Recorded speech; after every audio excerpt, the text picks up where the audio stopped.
Hello, my friends, family, and die-hard hockey fans. Welcome back inside the Hockey Illuminati podcast. I am your host, Frank Crupi, coming at you from the hockey mecca of the universe, Toronto, Ontario. Thanks for tuning into episode 29.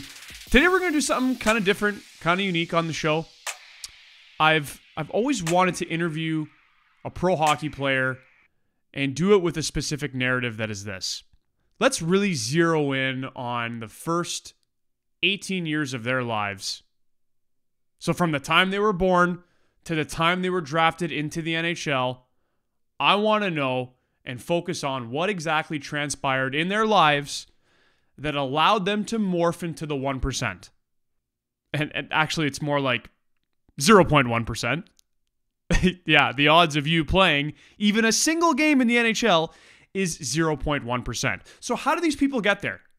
The science will show you that things and experiences a child has in their first 7 years of life, it kind of lays the foundation for the type of person they're going to grow into.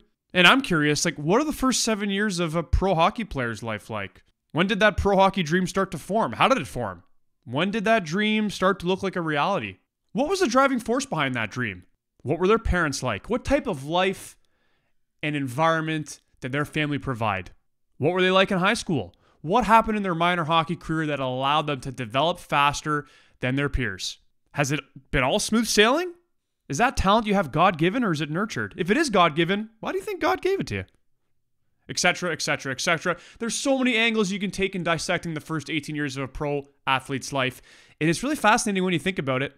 Is there a blueprint that's kind of sitting out there in plain sight, and if you implement it young enough in a person's life, it might guarantee them they get drafted into the NHL? Our guest on the podcast today is Jason Podollan, who was somewhat of a teen phenom, drafted into the NHL 31st overall by Florida. He won the AHL scoring title with the Leafs farm team in 1999, and although he would only play 41 games in the NHL, he was still an outlier, part of that 0.1%. Jason joins us from his hometown in Kelowna, BC. Let's drop the puck and play. Mr. Podollan, it's a pleasure to have you join the Hockey Illuminati podcast, my friend. Welcome to the show. Thank you so much, Frank. Pleasure to be here. Excellent. Jason, tell us what your absolute earliest memory of hockey is. What a great question. Earliest memory of hockey, well, not me playing, but me watching would definitely be 81 when the Canucks went to the final. So I'm out west here and kind of just sort of fell in front of the TV and started watching. 81, I was just turning 5, and the old V jerseys there of the Canucks went to the final, and King Richard was standing on his head, and Taggart Williams was scoring overtime goals, and I just sat in front of the TV with my mini stick and kind of just fell in love with the sport and wanted to definitely play, from there on out. How did you physically fall in front of the television? Were your parents fans? Was it a coincidence? Tell us about that moment that you ended up in front of the TV. Yeah, my dad was a fan. He never played growing up. My mom liked hockey too. She never played growing up. They were both prairie people, and Dad was working on the farm the whole time, so wasn't really allowed to do many sports things, but he enjoyed the game. And we're Canadian, right? And we had 2 channels back in the day. One was CBC and the other one was, I don't even know what, right? So if you're a little family time after dinner, the TV would go on and it was hockey, and that's what we were watching. So you watched this game when you're 5 years old. It obviously left quite an impression on you because you remember the exact year and who the Canucks were playing. Did you watch a lot of hockey when you were super young in front of the TV? I don't really remember watching up until that playoff drive. I very well could have. Maybe Hockey Night in Canada was on Saturday nights or whatever. But when the playoffs roll around, it's like hockey every other night. And that's just what was on. I just remember, falling in love with that team. Really fall in love with that team and kind of falling in love with the sport. And I was a Canuck fan up until Mario Lemieux came along, and then by that point I was playing, and then I just fell in love with Mario, and then I just I switched my fan base over to Pittsburgh because of him.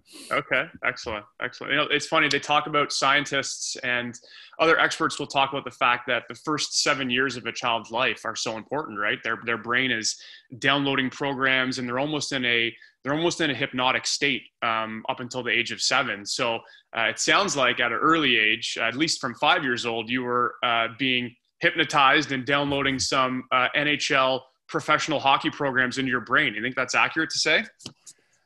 Well, yeah, I mean, I guess there was other stuff. We didn't watch much TV, and I was outside a lot. I grew up on an acreage. I had 5 acres.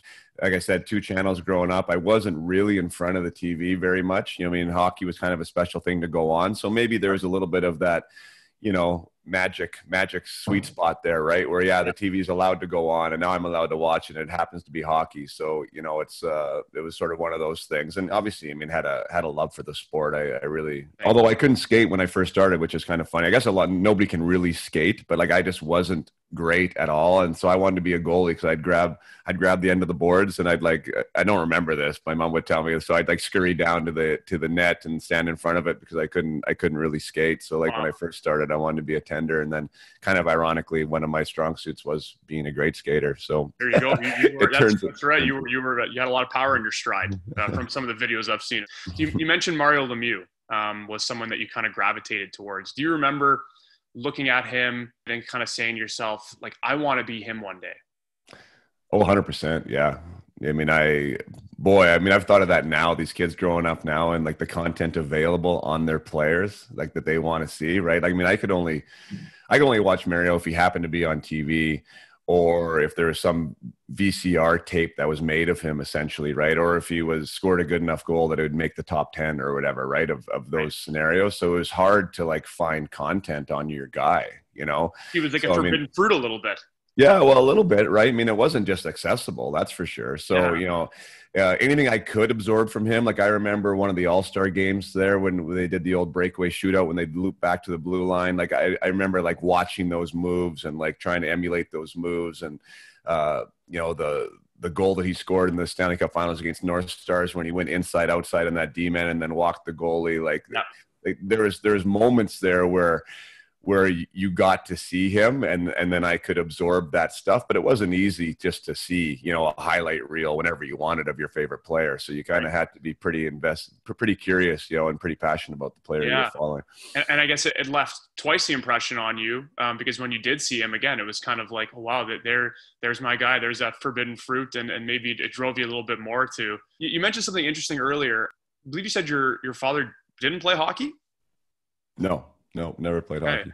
So that's interesting. Most high-level players have come from families where, the father or mother at some point were playing hockey. Like, were your parents athletic in other sports?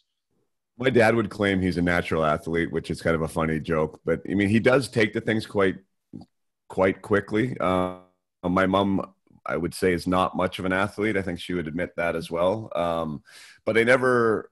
they were both working families, really hardcore working families growing up in the prairies and working, and my dad was on a farm, legit didn't have electricity, running water till 14 kind of deal, and was picking rocks and doing that kind of stuff. And so he never got exposed to that. So that was something, what we don't have as kids is what we want to give our kids, usually is generally the way it goes. So my dad didn't have much leisure opportunity, didn't have much access to sports, so he was really motivated to get me involved in different things. I happened to take to hockey. I mean, I don't think there was really a push from the family to get me into hockey. It just sort of happened to be that thing, and happened to be my thing, and they just supported that thing, which was hockey for me. Yeah, you mentioned that your dad comes from a real hardworking family.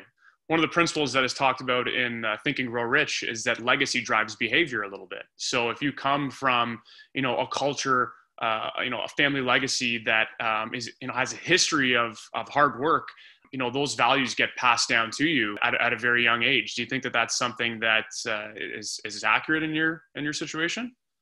I think so. I mean, it's so dynamic too, right? I mean, there was aspects of my childhood which were, give me a lot of stuff. There's a lot of material kind of possessions because, again, my dad didn't have much growing up and he ended up doing well for himself financially. So, I was definitely spoiled in some aspects when it came to that.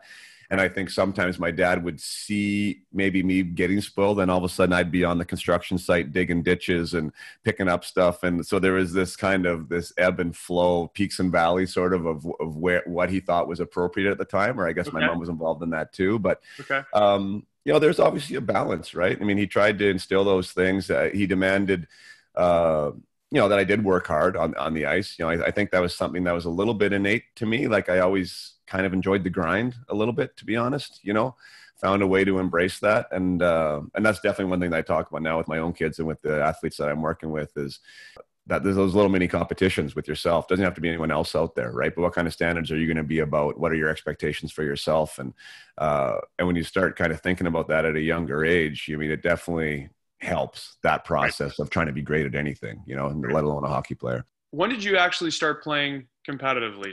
I mean, my first real memory of minor hockey, or being good at least, was 8. And that was when I was invited by the coach at the time. So I'm playing Vernon minor hockey. I was not old enough to be an Atom. So I was like a novice player, I think, the way the age ranges worked.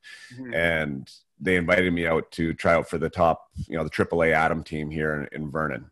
And yeah, that was kind of it was a little bit interesting because I went out there, obviously super nervous. I remember these guys are, 2 years older than me for the most part, and bigger, and I didn't know them at all. And anyways, I ended up doing well enough to make the team. So they had me make the team. And back in the old days, you had to sign a card. Like you got carded, right? So it was called being carded to the AAA team, and you had to actually sign the card. And a parent had to sign the card, and each team only got so many cards, and it was all it was a super important process. And one of the directors of the Okanagan Mainline Association was there, to witness the signing or whatever. And so when I came up to sign this card and made the team, they said that I couldn't sign the card because I was too young. So after going through this entire process, right, of being invited to go there, making the team, like it wasn't something that my dad was knocking on doors to try to get me out there, right? Like I was invited to come do this. They told this 8-year-old kid that, no, sorry, you actually didn't make the team. You can't play, right? So it was pretty devastating scenario for me. And that's in that place. It was a big moment in my life at the time. And then anyways, I think about a month or two later, I end up, they allowed me to come up for, I think it was for some tournaments or for some games here and there. But that was like my first sort of memory of playing. And I think at 8 or 9, that was when I was like, this is what I wanted to do. Like I thought hockey was going to be my thing. When you couldn't sign that card, was that mentally a tough thing to deal with as a kid? Well, yeah, I remember leaving the rink in tears. You could extrapolate that out to anything, right? Imagine making the Toronto Maple Leafs and then at the last second saying, no, sorry, bud, doesn't work. You're Russian and we don't allow Russians on our team. What? Like that was kind of what it was. And you obviously don't have the emotional maturity at 8 that you would later, but anytime that would be hard. And that was my life, right? Like trying out for that team and being uncomfortable, not knowing anybody and younger and, in this environment with adults where you're supposed to sign this card. And then there's this kind of controversy in the moment. And my dad's asking questions and I'm the one stuck in the middle. And, so yeah, it was a bit traumatic. It wasn't like it was scarring or anything, but it was something that I don't think I would want my kids to go through. That's for sure. Not in that environment, in that scenario. And obviously, mental toughness is a major factor in how far athletes progress in their careers, right? So I don't know, do you think that an incident like that at such a young age maybe fast-tracked your mental toughness a little bit? Oh, interesting. I do believe, now I definitely believe that mental toughness can be taught. I believe it can be trained. I can believe it can be discussed. I think back in those days, it wasn't looked upon like that, though. I think that It was either you had it or you didn't. Does adversity make you a bit stronger? I think so. But I do think it depends on the individual. That could have potentially crushed some people. Maybe they wouldn't want to go out and play hockey again. Maybe they wouldn't want to expose themselves to that potential for disaster again, right? So I don't know where that came from, that it was like, hey, that's not going to bother me. I'm going to go do that again. I'm going to throw it all out there again at some point. But I do think, adversity, if handled the right way, is definitely, those are the things you grow the most from, right? Yeah. You mentioned around this age as well is when you thought to yourself, okay, this is what I want to be. I want to be a hockey player. It sounds like as well you looked around at most of your peers when you were 8 years old and said, I'm considerably better than kids that are my age, which is why I'm going up to play with, kids that are a few years older than me. How do you think that happened? How do you think that you developed and advanced a little quicker and a little better than some of your other peers by the age of 8? I was a big kid. I think that helped. I was an early birthday, so I'm a February birthday, and I was big, and and now I can say, looking back on it, I mean, I was a good athlete. I was a really good athlete. Almost at anything that I kind of touched, I was good at. So hockey was just sort of one of those things that I was bigger than most kids. I was already athletic and took to it. There was a little bit of natural ability there. So I think that was an advantage for me, especially like when we get into like the Pee-wee years, like when we won the provincial championship. Like I was a head taller than most of the guys on the ice, and playing as a second year, like it wasn't honestly a fair fight. And it was mostly, I shouldn't say mostly, but a large component of it was like the physical size difference. I was stronger and I was taller and I was bigger, right? And that makes a big difference at the youth level. And that's why you see a lot of these guys that, developmental tracks are different. You grow at different spots. If you're 5'4" till the time you're 16, you're probably not playing in a CHL team, right? But if you grow those 6, 7, 8, 9 inches, all of a sudden these guys can show up later because it matters. It really does matter. There was a defining moment where you said to yourself, this is what I want to do. I want to play pro hockey. Is it fair to say that was a firm goal that was in the back of your mind at a young age? Yeah. I mean, if you'd ask my mom, like she was a big proponent of school. I mean, I was a really good student, kind of a straight A kind of guy. He wanted me to go to university, and she wanted me to do this stuff. And it was, the Spokane Chiefs listed me at 13. That was the youngest you could get listed in the Western League. So on my 13th birthday, I got listed, and, WHL was on my radar instantly, from that point on. Yeah, I had kind of one track focus, for sure. I mean, I wanted to play pro.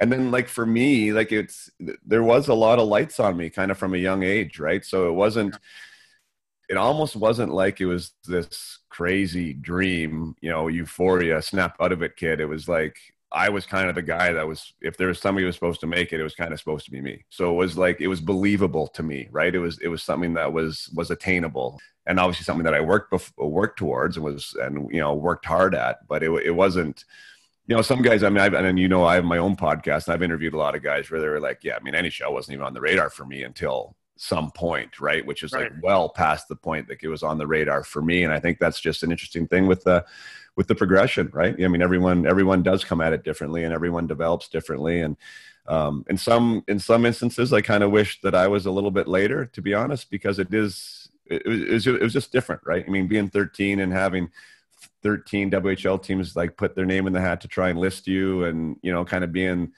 it can be a bit much, and it can be a bit much to stay humble with too, right? And keep humility with it at that age, it's tough to keep some things on the rails sometimes when it comes to ego and stuff too. So, but whatever, it's all lessons, and that was sort of the way that was my journey. What were you like in high school? Did you have a bit of an ego, or maybe a bit of a chip on your shoulder because you were this touted kid?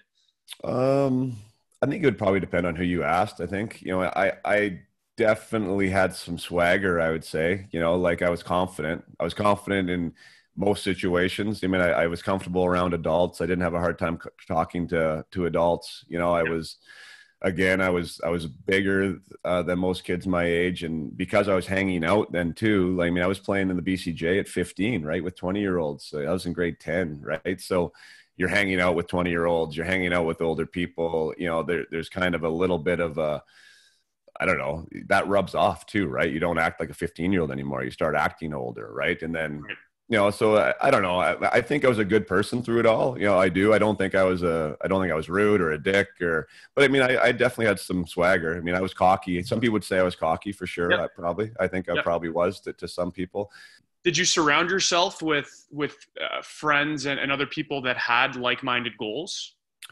Not really. I mean, I had this core group of buddies from back in the day, some of which were hockey players, some of which weren't, from Vernon. And I left Vernon at grade 9 to play hockey. So I left in grade 9 and went to Sherwood Park. So I kind of left that core group, went to an area where I didn't know anybody. And then from that point on, I was kind of bouncing around. But that group of friends that I had from elementary school up to grade 8 was kind of just like were my boys, right? They were the clan. So when I came back, that was kind of a safe spot for me. And I mean, every one of those guys I'm still friends with, and they're awesome. But at the same breath, it wasn't like we were necessarily all a high group of high achievers either, So like there was a little bit of a mixed bag, right? We had some fun together.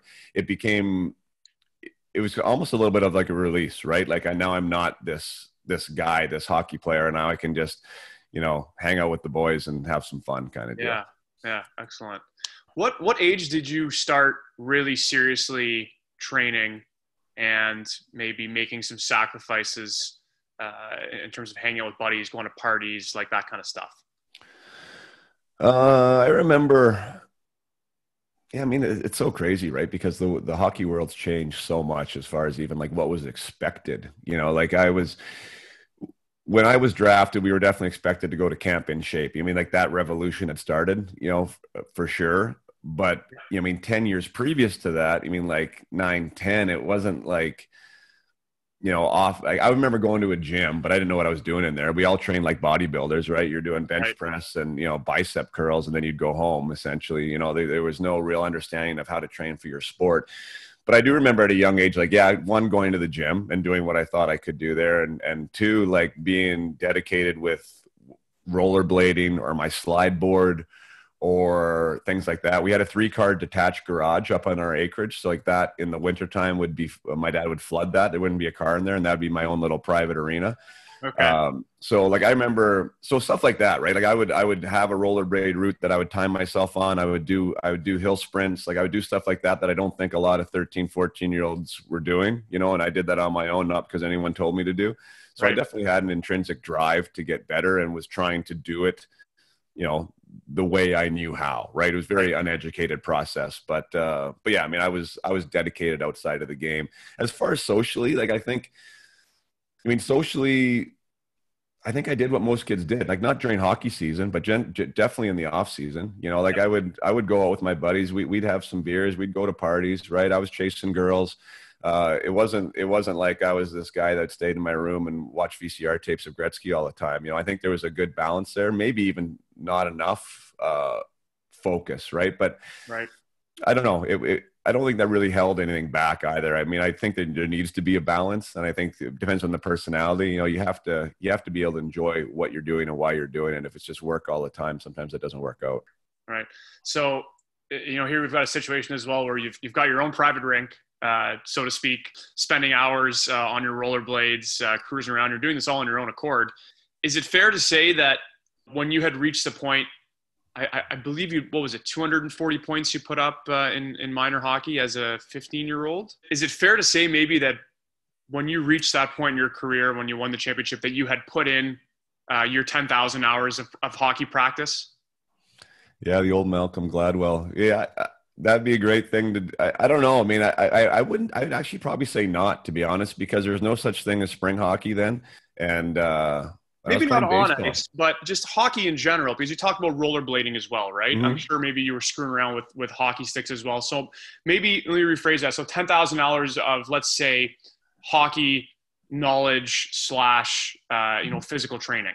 Right. Yeah. I mean, I totally hear what you're saying. Like, I wish I had it. I wish I could had a clock on it. I mean, I just remember like I played soccer. I played baseball. We were on the lake a ton, right? Like I was on my bike all the time. So there was like a lot of stuff that was going on that was definitely outside of the game too. I mean, that's one of the things that I talk about a lot on my channel there with At My Hockey is, yeah, where is the line now? There's so much competition. There's so many people that want to be a hockey player, and there's so much pressure to not get left behind.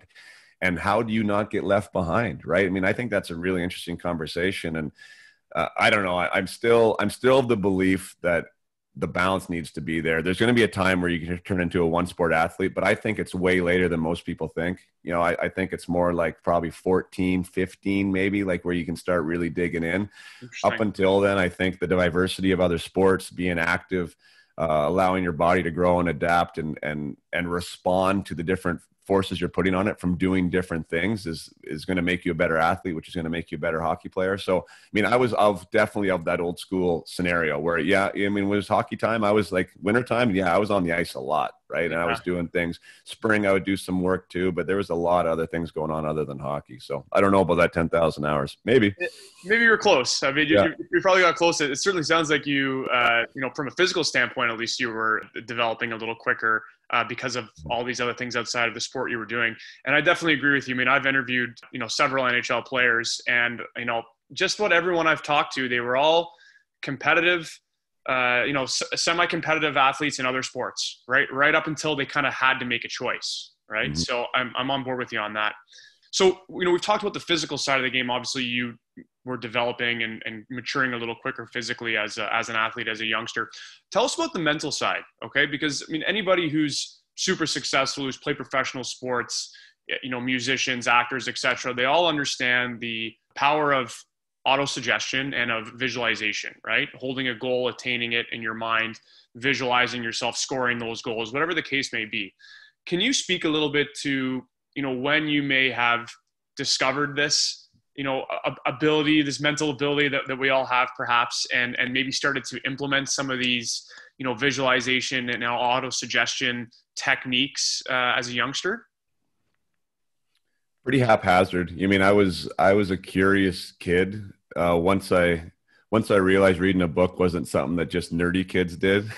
Yeah. Which I laugh saying that. You couldn't get a book in front of me for the longest time. And then I started liking to read, finding topics I'd like to read about. So I would read about high performance. I would read about, the stuff of the day, visualization. And then at a young age, you were doing this? Well, no, young teenage years, teenage years. Yeah. Yeah. And into my early 20s, I was really into psychology and philosophy and reading a lot of stuff there.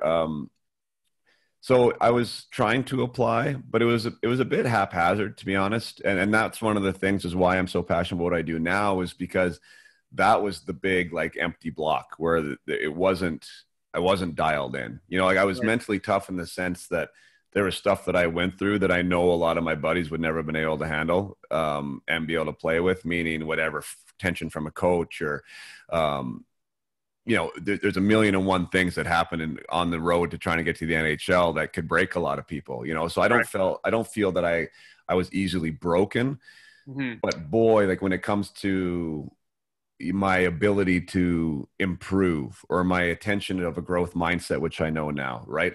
What deliberate practice can do for you, or actually setting goals and the steps of getting there, to use visualization as a tool and not just a way to daydream about being an NHL all-star one day, right? To really kind of use these things as devices, right? To help is super powerful, beyond even how I could even give it credit to right now. And I think that's the biggest missing piece right now, because the physical abilities, that physical realm of the sport is saturated, right? There's a skill coach, there's a shooting coach, there's this, there's that. Everyone's in the gym. You got your nutrition dialed in. Everyone's equal there, right? Or as equal as we can be. We get that aspect, but I think there's still a lot of athletes that don't really understand how powerful that mental side of the game is, and how that's where the next edge is for them.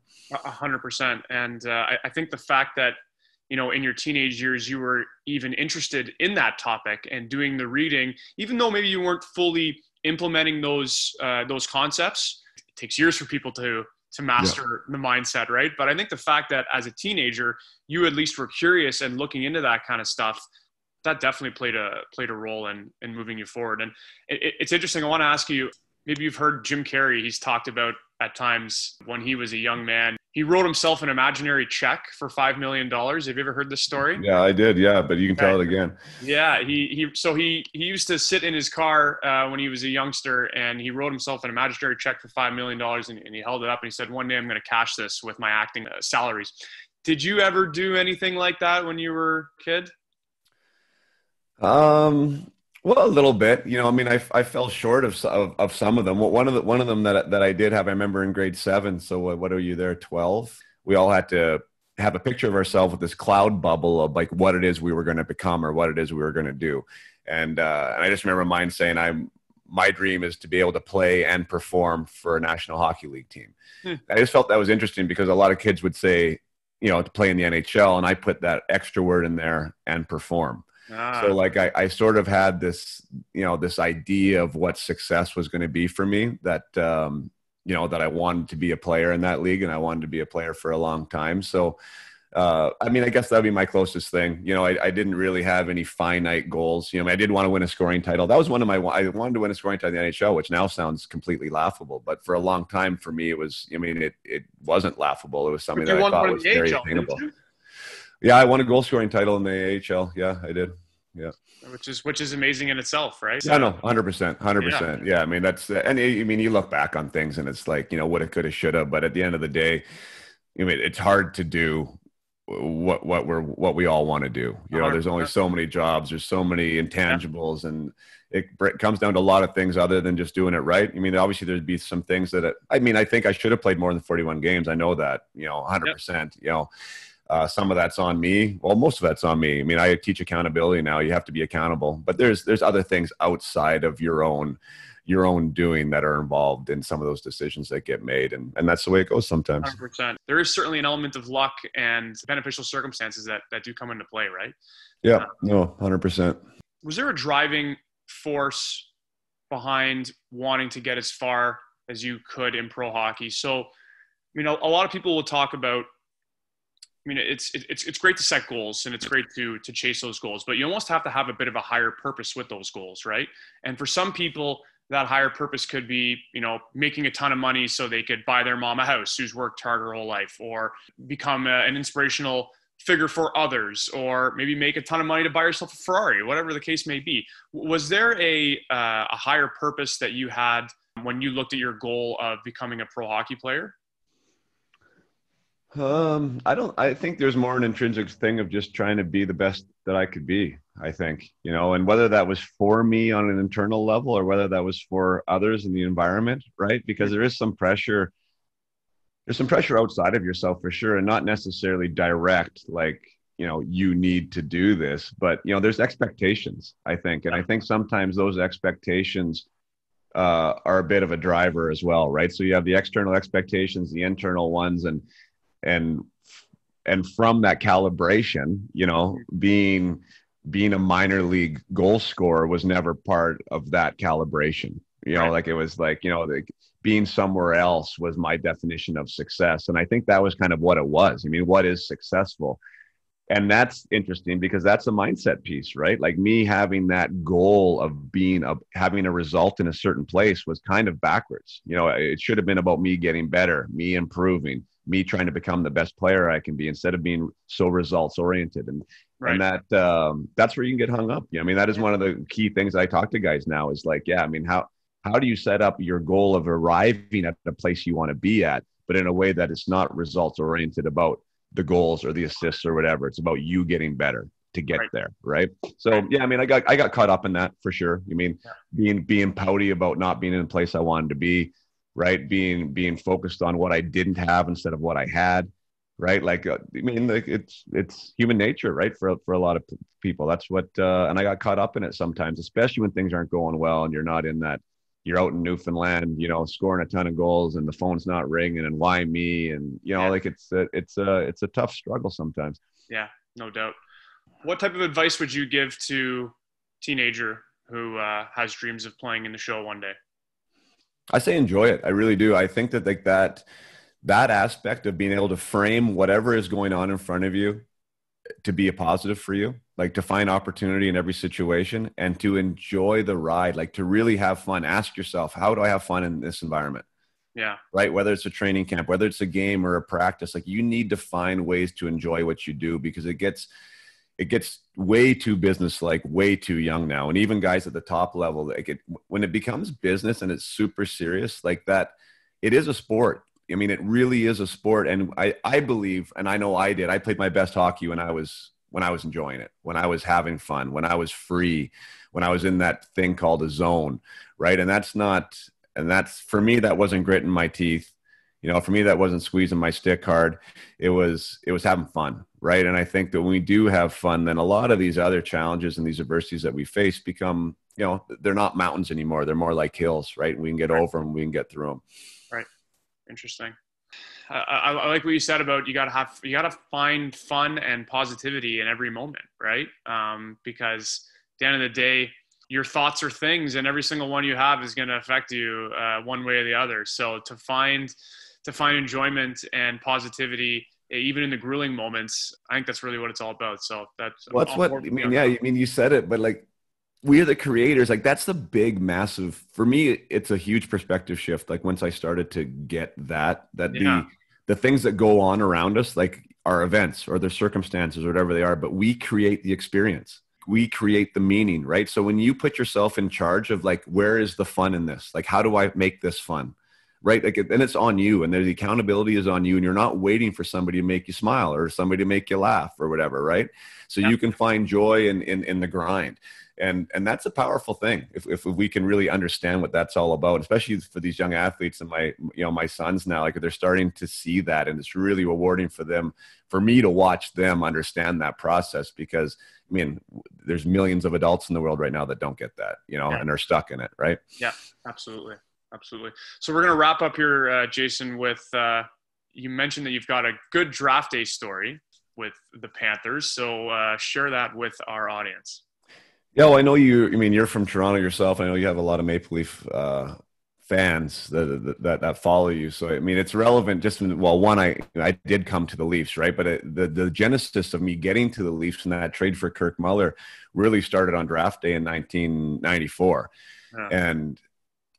And I don't think I've told this story publicly like this, so this will be the first time through. But boy, here we go. Yeah, so it was a typical draft day, I guess. Like most drafts kids do. I was a high prospect. Had a disappointing draft year. I went from 36 goals as a 16-year-old in WHL. I think I was second to Jeff O'Neill and Jeff Friesen, and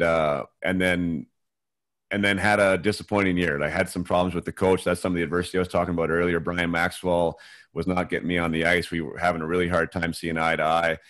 There was some involvement from my dad in it. It was a really tumultuous year. And then come draft day, I ended up scoring 29 goals, was still in some, like the Hockey News. I mean, I kind of went from like a top 5, top 10 pick at the start of the year to like maybe a middle first rounder, late first rounder kind of deal. Mm-hmm. And I was sort of one of those wild cards of the draft that year. This guy is supposed to have a lot of talent, but had a disappointing year. Where do we put him? Right. And then so draft day rolls around. I'm in Hartford, and we're having all these discussions with teams, right? So you go and you get in front of the panel, and sometimes it's the coach and 5 scouts. Sometimes it's 12 scouts, all their amateur scouts. Every team does it very differently. It was a very up and down couple days for me, because sometimes I was like, why am I even in here? Sometimes it's like, oh, that went well.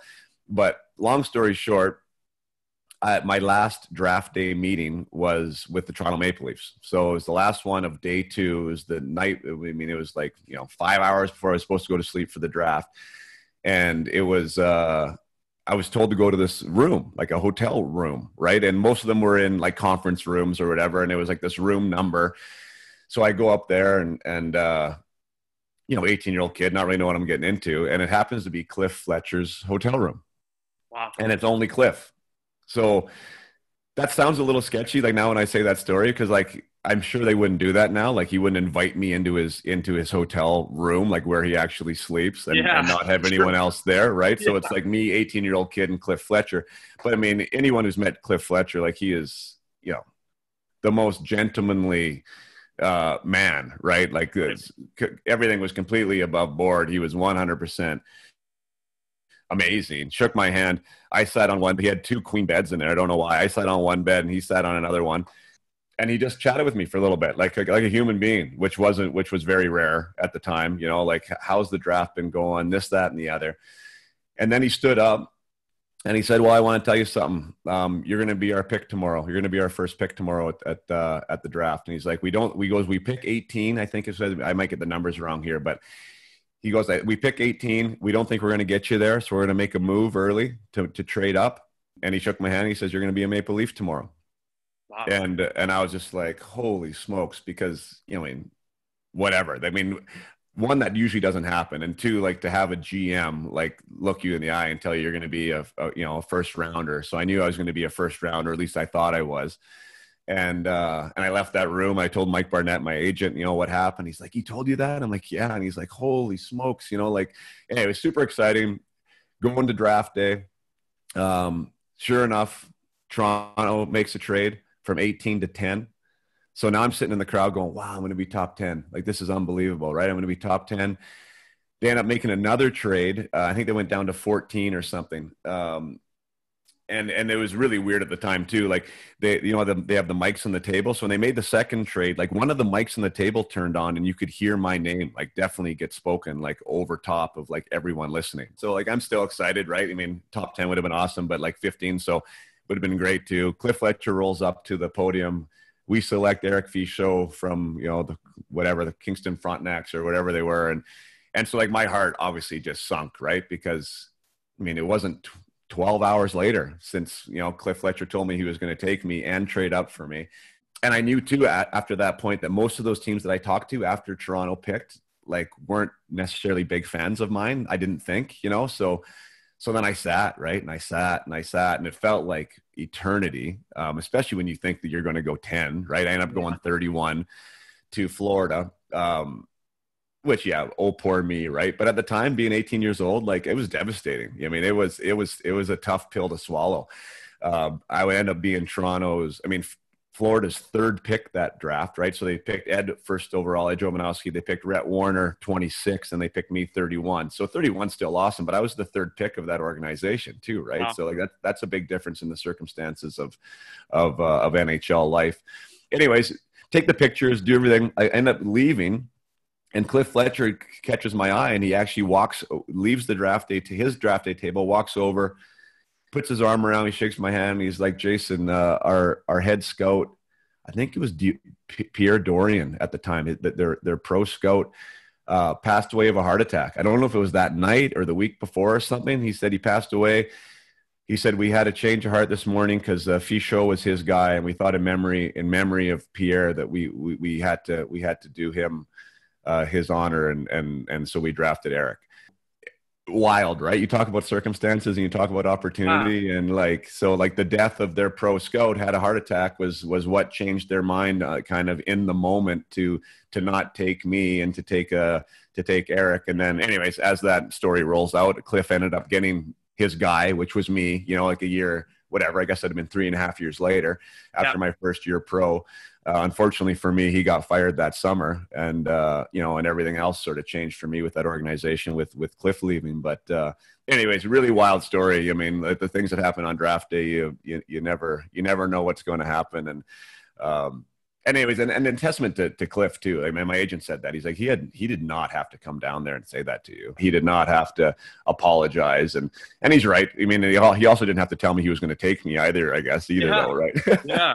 Wow, Jason, that is so wild. Like, again, you're talking about circumstances. Like if he passes away a day later, the trajectory of your career potentially looks a lot different. Like you go from being with the Leafs, early in the first round to Florida in the second, which was, again, like you mentioned, you were their third pick. So, man, that is wild. Yeah, it's super wild. Different. And who knows what that looks like. We all know that the first rounders get a few more lives, right? A few more chances. Yeah. Toronto was never awesome at developing their first rounders. It didn't seem like so. So maybe that wouldn't have been the most amazing thing, but you never know, right? I mean, you do know that you probably would have got a couple more shakes, a couple more looks.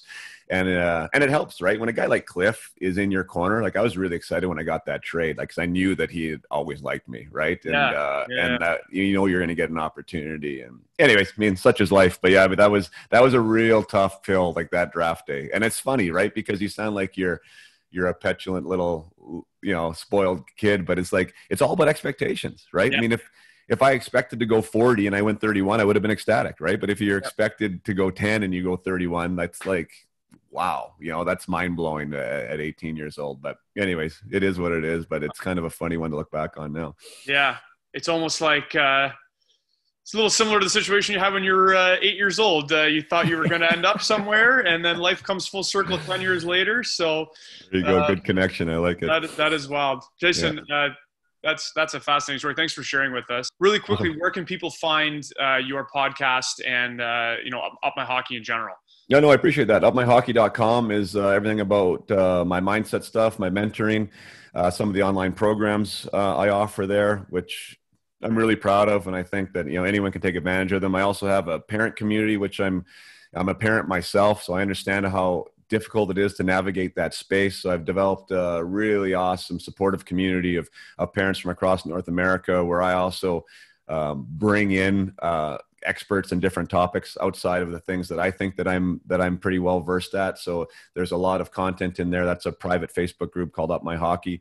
And then the podcast is just Up My Hockey as well with Jason Podollan, wherever you get your podcasts. And that's where I interview, NHL, ex-players, players, coaches, managers, director of player development. I have access to a lot of people, and I try and keep those conversations about sort of, I always say, the person behind the player, right? There's a person that plays this game, and usually that person is the one that's going to dictate the future, of how the success or the failures and how they're going to handle those things. So I think that's something that we need to talk about more, and I really like having the conversations there in that format.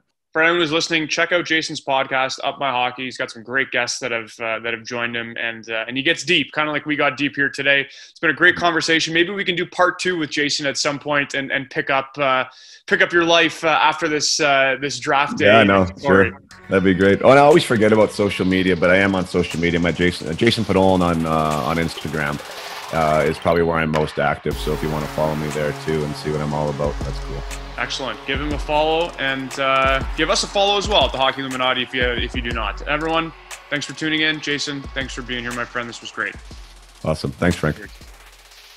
All right, folks. So let's wrap up here with a quick review. I want to just hit on a few things that stuck out to me throughout the course of the interview in terms of events that transpired early in Jason's life, developmental things he went through, circumstances, etc., that again allowed him to become a great player at a young age and get drafted into the NHL. Okay, so first of all, here we have this young kid who finds himself in front of the TV at age 5, mesmerized by the game of hockey. And what makes this a little bit different from other kids that were watching hockey at a young age, I think, is that for Jason, when he was watching hockey on the TV, it was kind of like a bit of a forbidden fruit. His family did not watch much TV. On top of that, it wasn't easy to just go and get highlights of your favorite players or of hockey games. So when Jason was consuming hockey at this young age in front of the television, it was almost twice as meaningful as other times because it was truly a treat. It was truly something special. Jason mentioned that his father was an extremely hardcore farm working boy, and he instilled these hardworking values in Jason at a young age. And it's funny, Jason, he mentioned a couple times that he embraced the grind. He always loved the grind. There's a lot of people that don't like the grind, and that's not something maybe you can teach. That was probably instilled in him by his mother and father. He was a single child, so he got a lot of focus put on him by his parents. He mentioned that maybe they spoiled him a little bit. But it's funny, he also did mention that his dad, when he noticed that maybe they were being too good for him, he was getting spoiled a little bit, they'd bring him back down to earth, and his dad would put him to work around the house for the day. He was a bigger kid than most. He had some swagger. One thing that I found really interesting was this tough mental experience that Jason went through from a hockey perspective at a young age. So he talks about when he was 9 or 10, he had essentially made this AAA team that was going to be playing with kids 2 years older than him. And when they went to go make it official, they told him, no, sorry, you can't. And it broke his heart. And this type of event maybe would have caused other kids to hate hockey, despise hockey, give it up. But for Jason, it's almost like it fast-tracked his development a little bit, and it might have been a good thing for him. So he went through this very mentally, tough situation related to the sport at a young age. He mentioned he was bigger than most kids. I mean, that's a huge factor in minor hockey, right? He was bigger. He had some swagger, he mentioned in high school. He wasn't cocky, but he had some confidence. And he clearly mentioned that he had a one-track focus at a young age. So the WHL listed him at age 13, and from there on out, it was pro hockey, pro hockey, pro hockey. He had a lot of lights on him at a young age. So the NHL dream, it was normalized a bit for Jason. We also can't ignore the fact that he mentioned that he had his own private rink, essentially, that his dad flooded in their driveway, which, how many NHL guys have we heard had the flooded driveway as kids? And it's interesting, I think, and Jason thinks as well, that by the time he had been drafted into the NHL, he had probably put put in 10,000 hours of athletics. If you include all the sports he played, baseball, soccer, constantly on his rollerblades, he probably hit that 10,000 hours or was very close. Okay? It's also funny, he mentioned he turned into a one-sport athlete way later in life than others, which maybe helped him develop athletically in more diverse ways. He was a curious kid, and he found himself interested in the mental side of things at a young age. He mentioned he was reading books about positivity and self-talk, not consistently and not regularly perhaps, but the point is that he was at least interested in that topic at a young age. And we all know how big of a factor that plays in success. My favorite soundbite from the interview, though, is when Jason was talking about the fact that when he was graduating grade 8, they all had to draw pictures of themselves with little bubbles over their head as to what they wanted to be. And his said, "I want to play and perform in the NHL." Like, this guy had such a clear idea of what success was going to be for him at a young age. And, most kids would just write, "play in the NHL" or "I want to play hockey." He was specific with a goal that he had in mind at a young age. And you know what he mentioned in the interview? He didn't really fulfill that goal entirely. He did play in the NHL, but not for very long. And, he would tell you that he didn't necessarily perform in the NHL. But he certainly performed in pro hockey overall. He won a scoring title in the AHL again. So Jason was a pretty good player, all things considered. So there you have it. The blueprint that allowed Jason to get drafted into the NHL. My friends, thanks for sticking with us to the very, very end. You will surely hear from us again. And of course, a huge shout out and a big thanks to our guest, Jason Podollan, for hopping on the Hockey Illuminati podcast. Guys, remember, Jason has his own podcast as well, Up My Hockey. You can find it anywhere where you get your podcasts. And be sure to check it out. If you're a player, you play competitively, you care about advancing the game as far as you can, you need to check out Jason's podcast, Up My Hockey. He's got great interviews, and they really dive into the mental side of the game. You'll find it super, super helpful. And my friends, remember, if an NHL GM tells you with certainty that he's going to take you the night before the draft, don't necessarily believe him. Cheers.